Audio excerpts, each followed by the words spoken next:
Hello, everybody. And I'll start with the usual question. Can you see? Can you hear us? Should be okay, but with the tech, you never know, really. I always say we would need an IT expert, But I shouldn't say that. Hi, Theodora. Good to see you. And thanks for being here Yeah, with me. yeah, thank you so much, Daniel. Okay. And it's really nice, especially with the time zone we've discussed a little bit before. Yes, I should remember I should say good morning, okay? If I get it wrong, please correct me.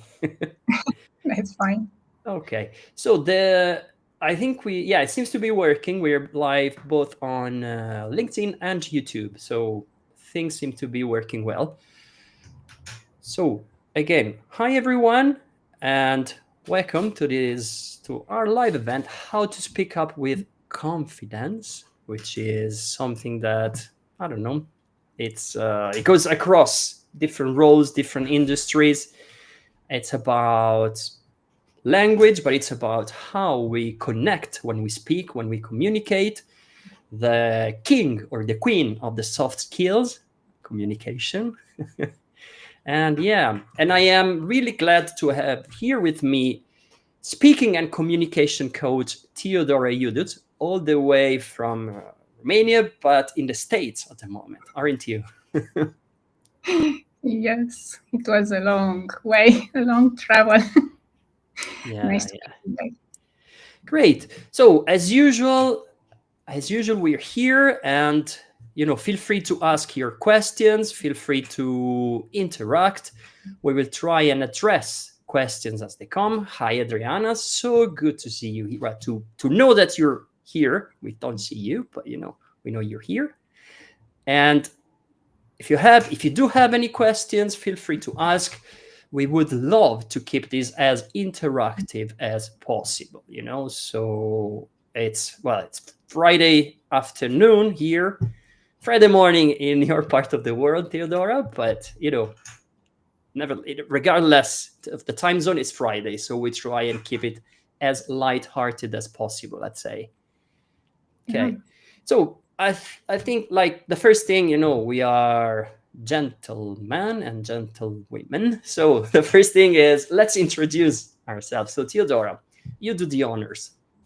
Okay, thank you so much.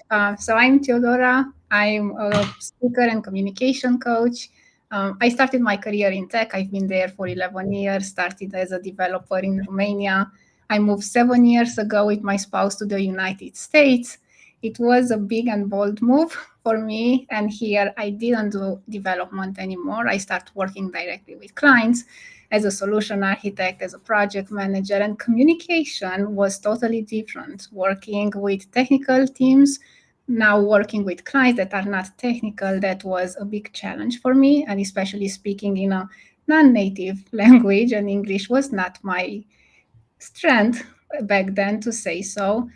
So I went through a lot of episodes of burnout because I was not confident in myself.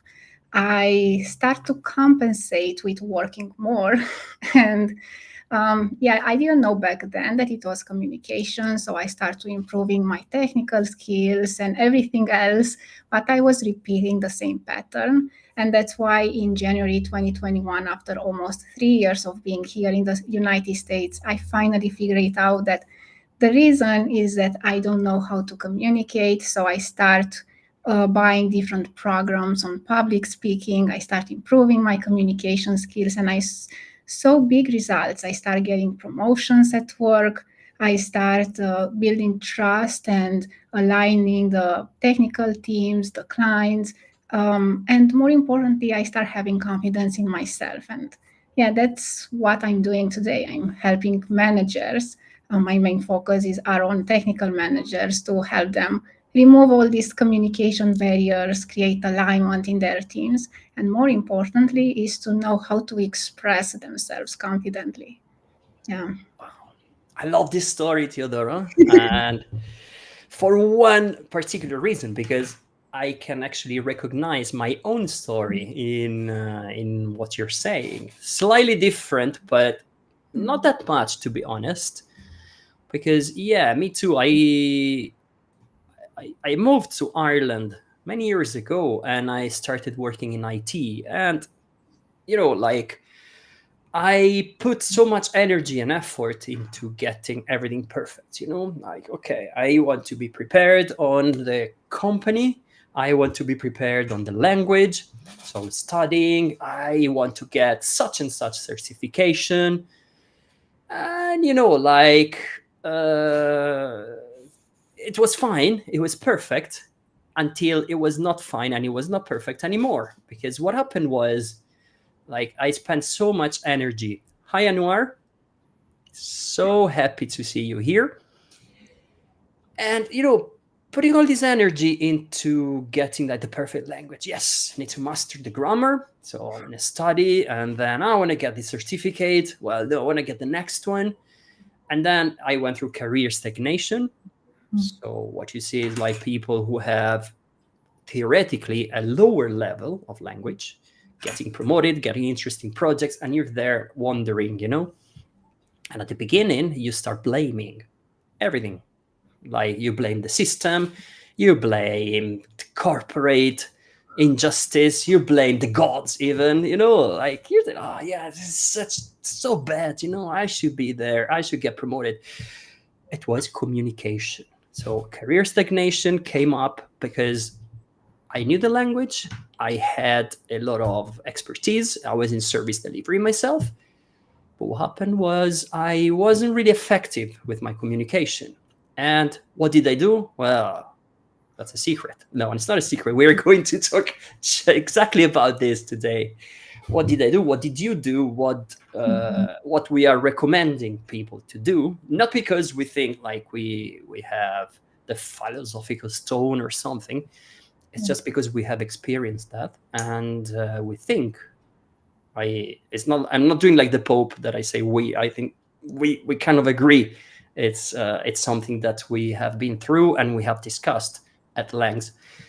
There isn't like a secret recipe, but there are a few things that we can do to help to make the process a bit smoother. That's my opinion anyway. Yeah. What do you think, Teodora? Yeah, I totally agree. And one thing that I'll add on the top of what you said is everyone that is listening today to us and maybe the recording afterwards, maybe we'll be discussing about many things, how we improved, what worked for us, what didn't work for us, all the struggles that we went to go through. The thing is to pick one thing that resonates with you today.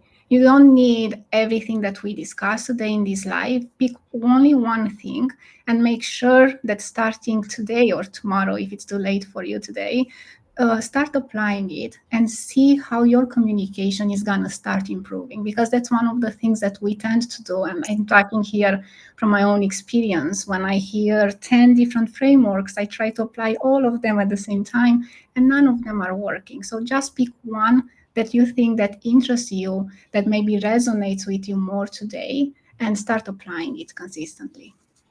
Yes, you're tickling the teacher in me. You're already giving homework here. But it's true. That's true. Yeah. It's, it's essential to start slow, to be easy on you. Sometimes I tell people that you should treat yourself as you would treat your best friend. Because sometimes we are very hard on ourselves, and then we are ready to listen to help our friends. So should have the exact same approach, I think. So yeah, be easy, start easy, start slowly, and pick an idea and start, building up on that. That's what I would do. That's what I would recommend. Right. I mean, we're talking already a lot about mindset. Mindset. What is mindset? Well, probably it's too broad of a question. But mindset, we're talking about leading teams, we're talking about speaking in an international environment. So what has mindset to do with it? Ultimately, like, you could go and say, well, you need to speak English, study English, or you need to lead teams, well, be and study leadership.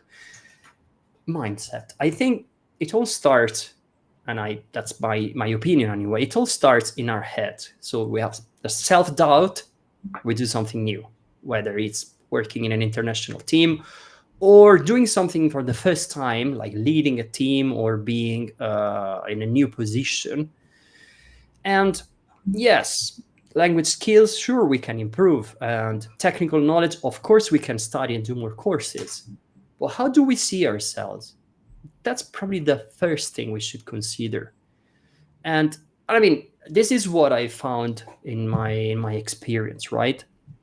My own story, the one I was mentioning earlier, I had a lot of knowledge and I had studied a lot. It's just that I needed to change something here so that I could progress.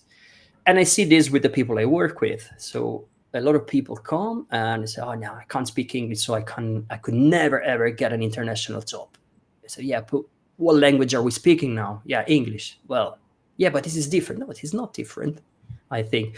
And I don't know if this is something you have experienced too, 𝗬𝗨.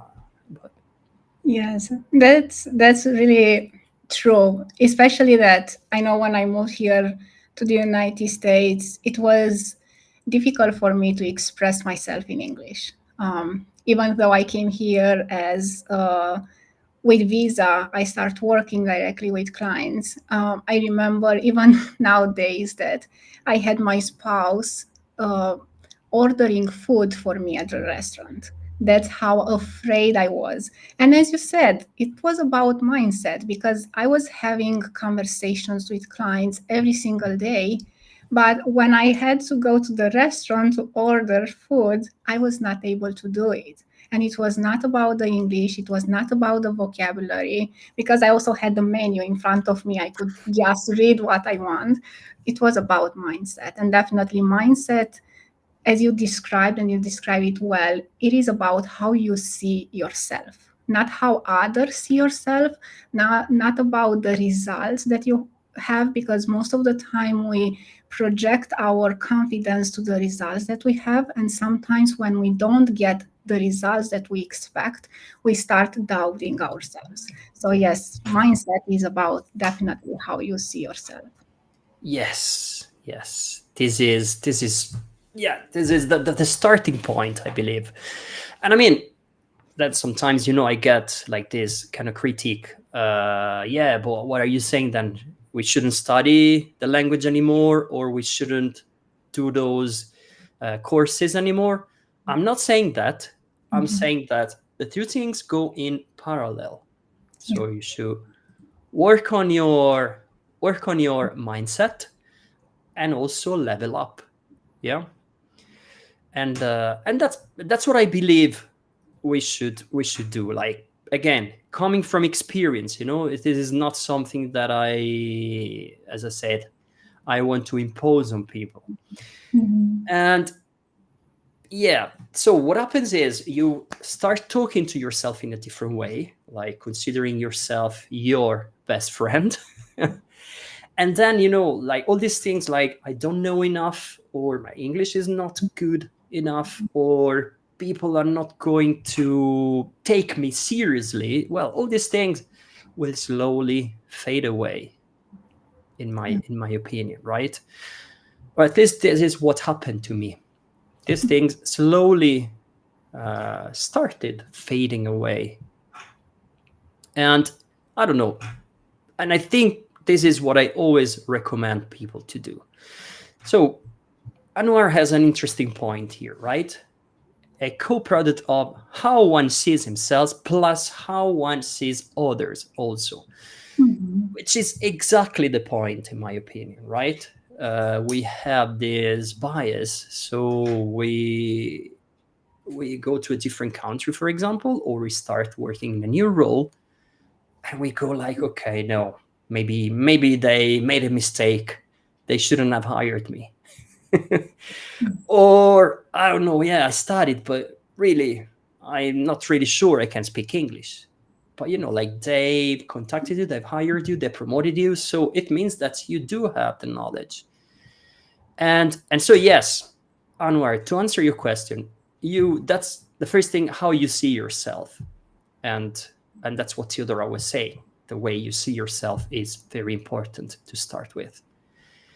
And then the second point, how one sees others. Yes, so you compare yourself to other people. You compare to all the successful people around you. Has this ever happened to you, Theodora, comparing yourself?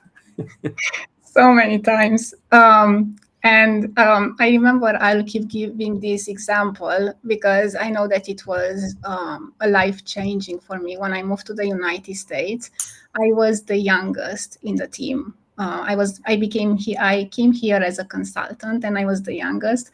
And I remember when we had the first quarter meeting, we were meeting quarterly, and people from all over the country were coming here near Seattle, where I currently live. And it was that, they have so much experience. They've been in that position of management for years. I'm just getting started. When I moved to the United States, I was 27 years old. I said, what can I do here? Why am I here? But it's exactly how you said is, they asked me to come here. They paid for my visa because they saw something in myself. But you see, sometimes people see the potential in ourselves, but we do not allow ourselves to see that potential. And when we compare ourselves with others without knowing their background, without knowing their story, because no matter where they are today, they had to start somewhere at some point. Yes. And they had to go through the same struggles or other struggles. And now everything that we see is like that iceberg image illustration. You only see what they have or what they do today, but you do not see the entire story. So do not compare yourself. You can take it as, there is where I want to go, but not, I don't know, in 2 days or 3 days. It's gonna take time, and be okay with that. Yes. Time, exactly. So patience, consistency. Yeah, I mean, we want everything fast, but it doesn't work that way. We have to be patient and consistent. And yeah, I love the iceberg idea, right? I don't want to be the Titanic, but and because sometimes, like, iceberg can be positive, but it can also be negative. Okay, but let's not go there. But like, the idea is that yes, there is much more than meet the eye there. So I would like to give one personal example, right? My close encounter with Mr. Imposter. Many years ago, when I was promoted to team leader, I actually had team members who were way more senior than me in the role, So that was complicated because, I had somehow to make myself accepted. Like, you're leading this team, and people were looking at me and say, well, I'm here longer than you. I know the processes better than you. I make more money than you, because that's something that speaks to Mr. Imposter a lot. So why should I pay attention to you? And that was really challenging to me. And that was my closest encounter with Mr. Imposter or Mrs. Imposter. I don't know. But yeah, in my case, it would be Mr. Imposter, because I was having this inner dialogue saying, look, yeah, they made a mistake. They shouldn't have promoted me to this role. Mm-hmm. But, as you said, people saw something that I couldn't see. So that's why I started looking around, like broadening, and say, okay, how are people doing things? Can I learn something from other people? Can I check how others do these things? How they speak, how they move, how they act? And that's something that it was invaluable, Sometimes I define myself as a stalker, because I go around and I look at people. I come from a sociology background. I studied anthropology, social psychology. So observing people is something that it comes natural to me. One of the activities when I speak to clients who move abroad, one of the things I say is go to a cafe, take a coffee, sit there, and be quiet and just listen to the people around you. So you pick the intonation, the tone, the rhythm, the way people speak, go up and down with the intonation, for example, the way they laugh, the way they tell jokes. And that's how you absorb the language. In my case, it's language, of course, because this is what I do. But I guess if you are working in an office in a corporation, you could do the same with the people around you. So how do they lead meetings? How do they present? How do they interact? The one-to-ones, you know, these sort of things. And what happened to me was I felt like I had to justify myself. Like, okay, I'm in this role. And so the over-explaining part, I start, you know, going through these elaborate explanations. But you don't really connect, you know. My first couple of team meetings were a disaster, you know, because I was there, I was really stiff. And yeah, but that is, I don't know, like, yeah, over-explaining, you know, like, again, what's your take on over-explaining? Have you witnessed it? Yeah, so I believe that when it comes to this part of over-explaining, and now I'm also working on public speaking because my next step in my career is to start going on stage. And this part with over-explaining, I know that it's something that is very common. And one thing that I notice at myself and at others that I work with them is that you usually over-explain when the idea is not clear for you. And it's very important to have one key message when you communicate something to someone. And that key message will help you to narrow down and say only the things that are essential. Otherwise, you'll start over explaining. I don't know if you had that experience. I definitely had it, and I was one of them as well, where you join a meeting and for 30 minutes in a row, someone speaks constantly, no interruptions, no questions asked, and you are just there, okay, there is a lot of information. Can I ask something? Can I say something? And no, they are continuous saying and over explaining, because one of the main thing is that they are not clear about what they want to say. And it can also be that imposter syndrome that you mentioned about I don't trust myself. So if I start speaking more and using more words, it will show that I'm competent, that I know what I'm talking about. And sometimes it's not true. Sometimes using more words doesn't mean that you have a stronger message. Sometimes even you can dilute the message. Yes, because you want to impress, but you know, this is not what you're doing. And I mean, often people do that because they feel under pressure themselves, you know, so they try to project, they create this sort of overconfident ego, and they try to impose that. But you know, I see that because when we talk about languages, you know, people get frustrated because maybe in their native language they have their leaders, they're experts, they know what they're talking about. They want to project that into a new language, which doesn't work.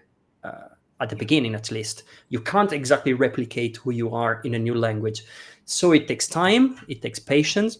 Going back to the idea of patience that we mentioned earlier, and it takes baby steps, meaning like small steps, but also the baby concept, because baby children they have a smaller ego and they're used to being new. Everything is new to them.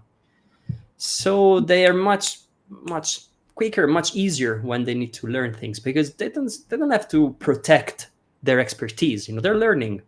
Exactly. And so baby steps in both senses, like small steps, but also baby in the meaning of the child. So let go of your ego and be ready to start. Yes, start all over again in a way. This is something that I find really effective. So to fight the frustration, go back to small sentences and then slowly start connecting them. And then speaking slowly, finding your own pace, your own voice.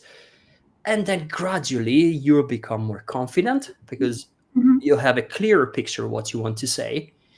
And people will start understanding you more. And and you create this virtuous circle instead of the vicious circle that we want to get out of, you know? And so keeping it simple in a way. So you want to sound impressive, so you're going to use this crazy vocabulary that you can't master in a new language. It's just impossible, you know?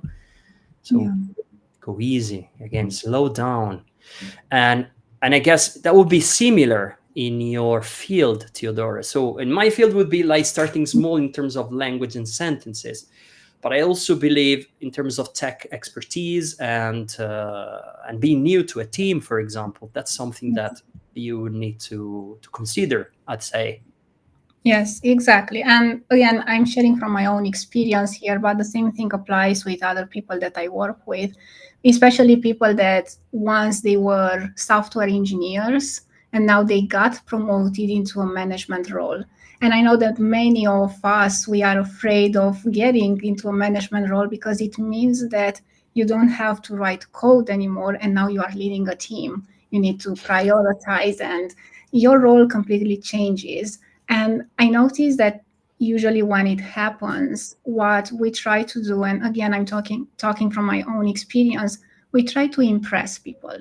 We try to say, oh, I have this role. Now I need to do this and behave like that. And maybe we even change our clothes in corporate. If usually we use jeans and a t-shirt, now we buy a suit or something that represents the new role that we have, because usually it happens, we attach our identity to the role.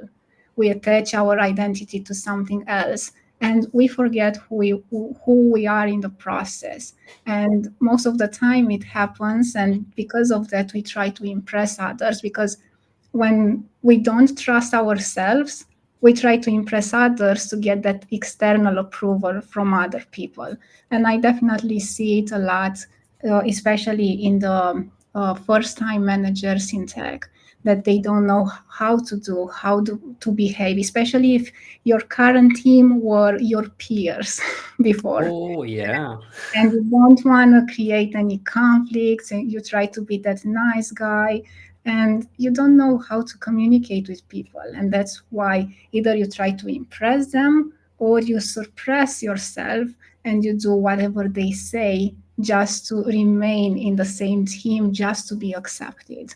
And it can happen with English as well, because sometimes either you try to impress people and start to adopt an accent or a behavior that not suits you, or at the same time you might slow down, not say anything, stay in a corner just to continue to be accepted in the group.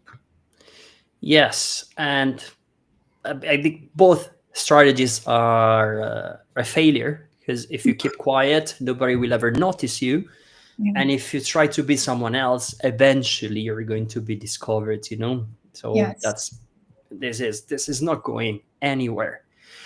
And I just want to invite everybody listening and watching, if you have stories or if you do have questions, feel free to share. We won't judge you, promise. That's the whole point, you know. Imagine if we started pointing fingers. Look, he had this story. We try to create a safe space in a way. And so if you wanna share your story, feel free to. Absolutely, we would love to hear them. And so we spoke about failing strategies, right? Mm-hmm. Being silent or trying to be someone you are not. So these are all like survival mode, and you know, and you're you're always trying to prove something, right?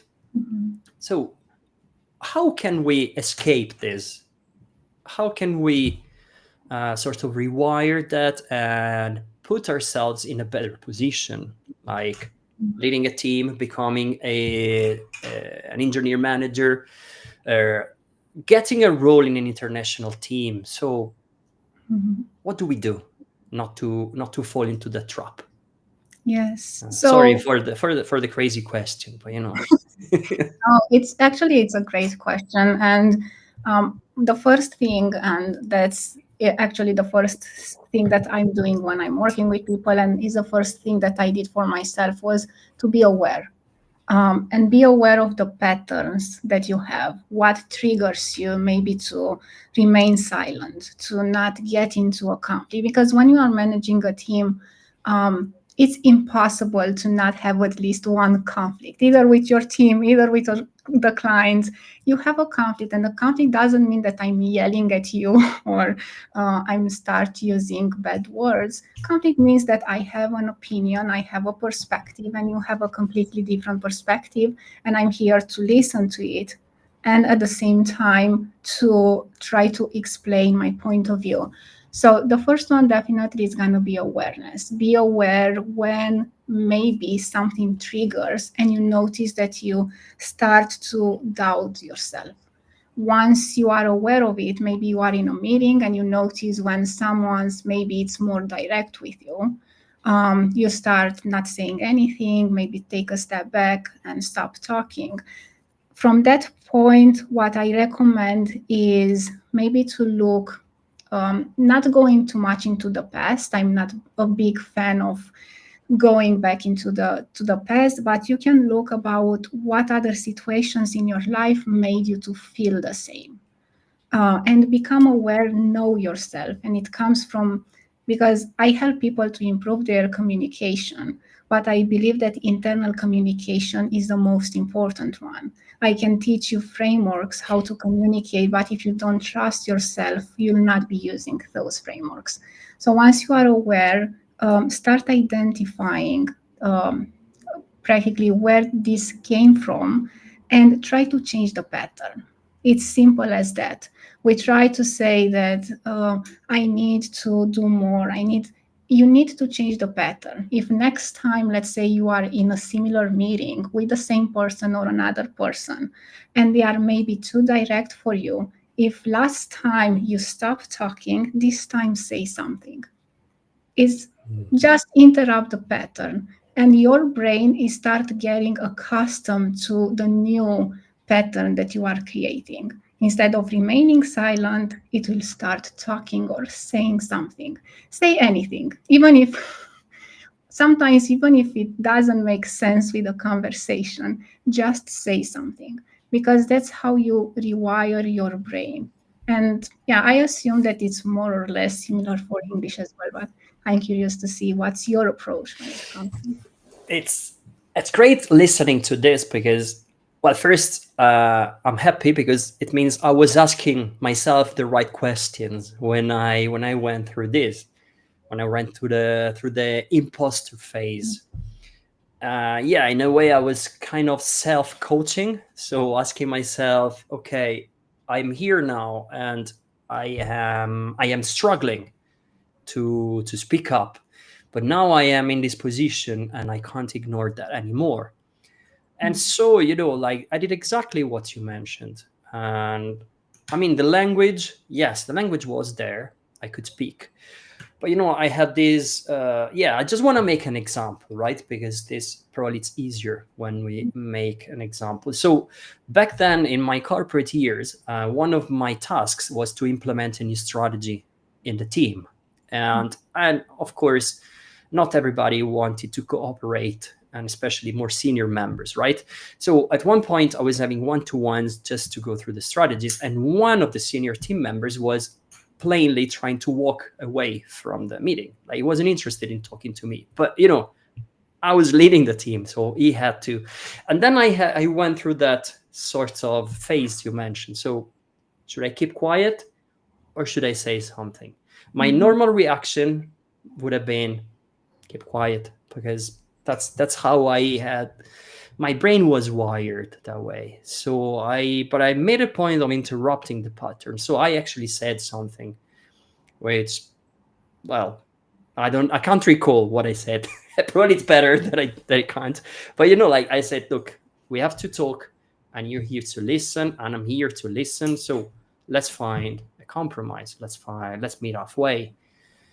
That was tough, but it taught me something that it was really to do with mindset more than the language itself, the communication. So I learned how to communicate effectively in that way, and yes, it starts with the language, We learn the language, we learn English. In my case, it was English because I was in Ireland, but the team was international. So it's a kind of English that can sort of encompass, different nationalities, because the team spanned from, French, Germans, Romanians, Polish, Irish, English, Italian, Spanish.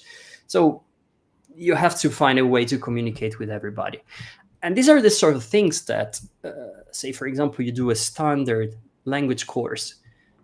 You don't learn, because you learn the language for sure, and that's what I was learning. But nobody teaches you how to deal with this situation. So a non-cooperating team member or a diverse team like that. And so that's when the communication, leading, and the speak up, with confidence. That's how we named it. That's when this starts. That's when this kicks in. So yes, there is language, there is technical expertise, but then, there is more to it. Soft skills, I don't know. That's how you want to call it. We can call it soft skills. You can call it superhero skills. There's many ways, human skills, but it's the communication, the connection, the capability of leading. And that's the things that takes time to develop. That's where the secret is. So as you well said, start being aware, asking yourself the right questions, and then, move up from there, level up from there. So interrupt a pattern, because your brain is wired in a way and you want to rewire it in a way. And then you should start seeing the progress. If not, you can blame us because we are telling you that what this worked for me, it probably worked for you, Teodora. So this is why we're saying it. Yeah. And the most important part is to not give up. It means to not try once or try twice and expect to see miracles, because it will not happen. Same with improving your English. If you only say 2 sentences per day, that will be your progress. If you speak for 30 minutes per day, that will be your progress. And the same as a manager, when you lead a team, if you go through more conflicts, sometimes I put myself intentionally into having conflicts with clients and my team. Again, not to a degree where we don't trust each other or I break the relationship, but small conflicts where I try to intentionally have a different opinion that I was agreeing with it, but I was trying to stretch it so much just to practice this, having conflicts with other people, expressing myself, listening to other people. And again, to not expect doing it only a couple of times to see huge improvements. It takes time and it takes practice. And the more practice you put in, the faster you'll get to the result that you are expecting. Yes, I subscribe to this. Yeah, and the practice, time, consistency, patience. Exactly. Let's make it actionable, right? Let's give people a key takeaway. So from my perspective, from a language perspective, you would like to, let's speak properly, you would like to become more proficient, more confident. In my opinion, one thing that people could start doing right away in the comfort of their own home is recording themselves. We have great opportunities, right? I mean, we're on video now and everybody has got access to video these days. So recording yourself on audio and video and then rewatching it gives you that sort of instant feedback. Do you like the video? Do you like how you sound in video? Most people would answer, no, I hate to hear my own voice. I hate to see myself on camera, which is normal because we are not used to that. But then going back to what you said, you need to interrupt a pattern there. So this is something that will instantly give you more confidence, because it's like speaking in front of an audience. The audience is not there, but when you record yourself, you have to do it in a different way. And so one key takeaway for me would be this. So start with simple topics, explain your job, talk about your personal history, whatever, something simple. I mean, something I recommend people: go around your room and describe things that you see. Open your window and see and describe what. So just get into the flow. It doesn't make sense to study a lot more if you don't actually use it. So something practical, something actionable. Start recording yourself performing simple tasks, describing an object, describing what you see out of your window, describing what you do at work. You gradually build up. And then you start plugging in and adding more and more layers, if you will. But then that's how you build up your confidence. That would be my key advice, my key piece of advice for people.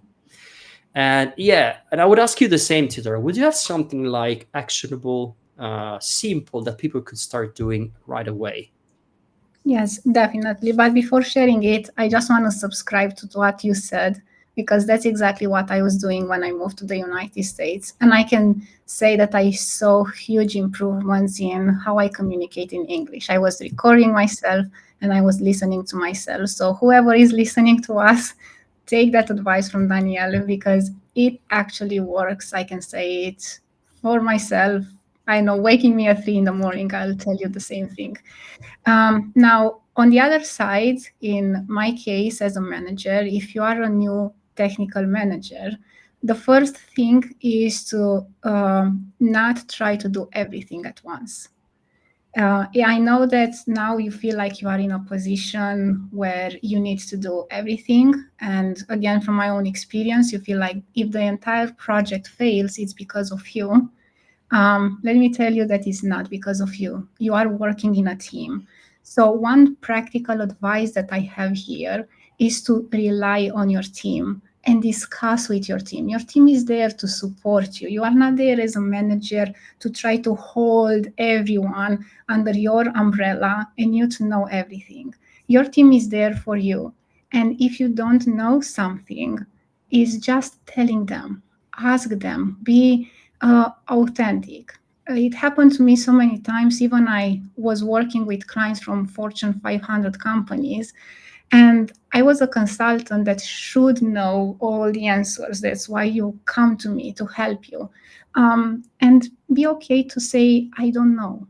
That would be my practical advice, because that will lower the pressure that you put on yourself and increase your confidence. And you'll see it so many times that people will say, that's okay. It's fine if you don't know. And the most important thing is what comes after I don't know. I don't know, but I will come to you in 1 week, in 1 day, in 2 hours with a solution or a potential solution. And I think that here people are missing that part when they communicate. They are afraid to say, I don't know, to not look incompetent. But it's not that you don't know. I don't know now, but in a couple of hours, I'll try to come, or a couple of days, depending on the solution, I'll come with a resolution. And if you don't find a resolution, again, ask your team, talk to them, rely on them, do brainstorming, because that's why you have a team, to work with them, is go back to the client and say, these are the things that we did. This is the research. This is the solutions that we found, but none of them aligned with what you expected. That's why our recommendation is. So that would be my practical advice when you communicate with clients and with your team. Say, I don't know.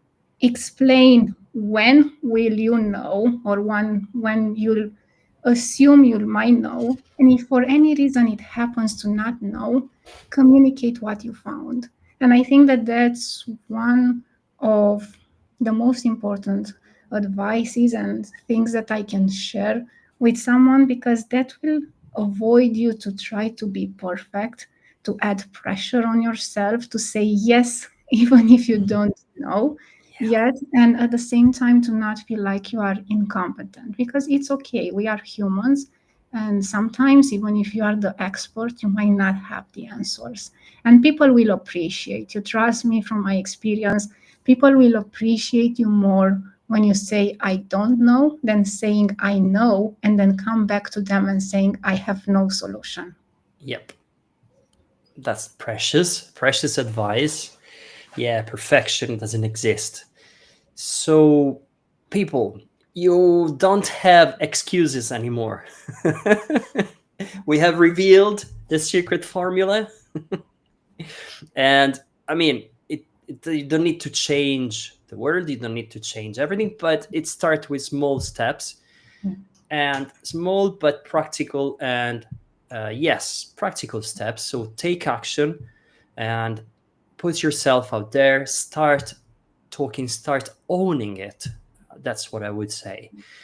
So I think we are towards the end of our chat here, and I want to be precise. We started on time. I want to finish on time because that's what I like doing. Thank you, LinkedIn user. We deeply appreciate that.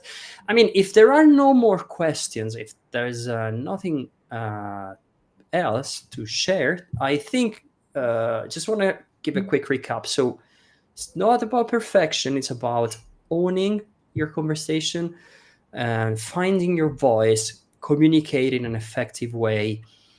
Start, changing the mindset, working on your mindset, asking the right questions, and interrupting patterns, and in a way rewiring your brain the way you're used to talk.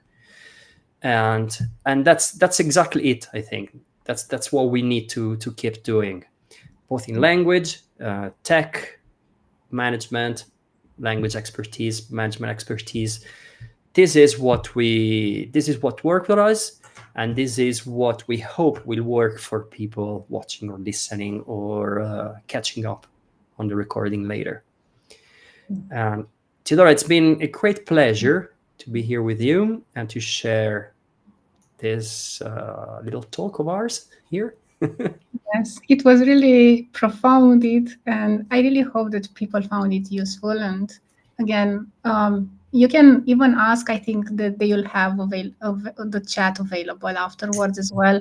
If you are listening to it or you are thinking about it, because sometimes you might not have a question right now, but maybe a question might pop up in your mind later. Just let it in the chat, and both me and Daniela will be more than happy to share our insights on that. Absolutely.